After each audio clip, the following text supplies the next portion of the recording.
अपनी वैल्यू को पहचानो।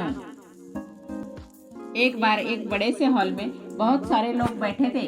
वहाँ पर दुनिया का एक बहुत बड़ा स्पीकर आने वाला था और सब लोग उसकी बातें सुनने के लिए वहाँ पर आए थे। लगभग 10 मिनट के बाद वह स्पीकर स्टेज पर आ जाता है और बोलता है कि अगर आपने मेरी बात ठीक से सुन ली और समझ ली तो आपकी जिंदगी पूरी तरह से बदल जाएगी।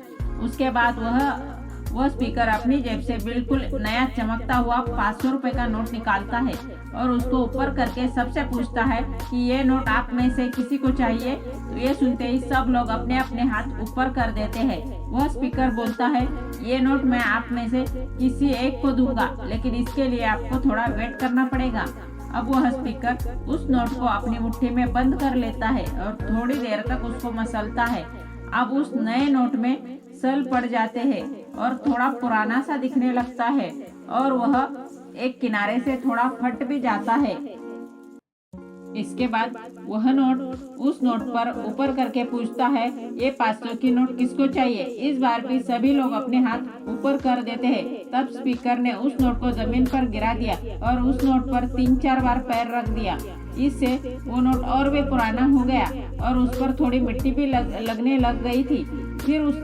फिर उन्होंने उस नोट के ऊपर एक बार पूछा कि अब बताओ इस नोट को आप कौन लेना चाहते हैं। और इस बार फिर सबके हाथ अपने आप ऊपर कर दिए।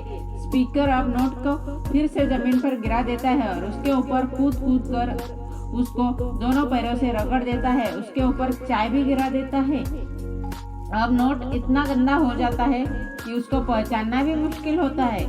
कोई भी उस नोट को देखता है तो यही बोलेगा कि अब ये सिर्फ एक गंदा कागज का टुकड़ा है, अब यह बेकार है, इस दुनिया में इसकी कोई वैल्यू नहीं है। स्पीकर ने फिर एक बार उस नोट को उठाया और ऊपर करके सबसे पूछा, इस नोट को कौन लेना चाहता है। और इस बार भी सबके अपने हाथ ऊपर कर दिए। कितना भी गंदा, पुराना, मिट्टी से सना हुआ, चाय का दाग लगा हुआ, लेकिन अभी भी वह 500 रुपए का नोट ही था।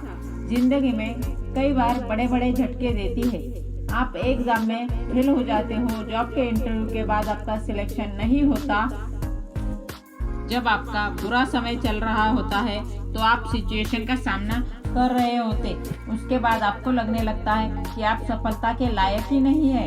आपको लगता है कि दूसरे लोग आपसे बेटर है और आप किसी काम के नहीं हो, आपकी कोई वैल्यू नहीं है। हमेशा याद रखो, इससे कोई फर्क नहीं पड़ता कि आपने कितनी बार सिचुएशन का सामना किया है, आपने जिंदगी में कितनी बार फेल हुए हो, आपकी वैल्यू हमेशा वही रहेगी जो पहले थी। आपके पास कुछ खास है तो दूसरों के पास नहीं है और ये कोई भी आपसे छीन नहीं सकता। अब तक सक्सेस नहीं मिलने से आपकी वैल्यू कम नहीं हुई है। आप भी अपने बारे में कितना भी लो फील कर रहे हैं, कोई फर्क नहीं पड़ता। जो लोग आपको अच्छे समझते हैं वो लोग आपको वैल्यू को उतना ही मानेंगे जितना पहले मानते थे। अपनी वैल्यू को समझो और कुछ बड़ा करके दिखाओ। ऐसे ही मोटिवेशनल स्टोरी सुनने के लिए हमारे मंजूश्री बिरोटे इस चैनल को सब्सक्राइब करो।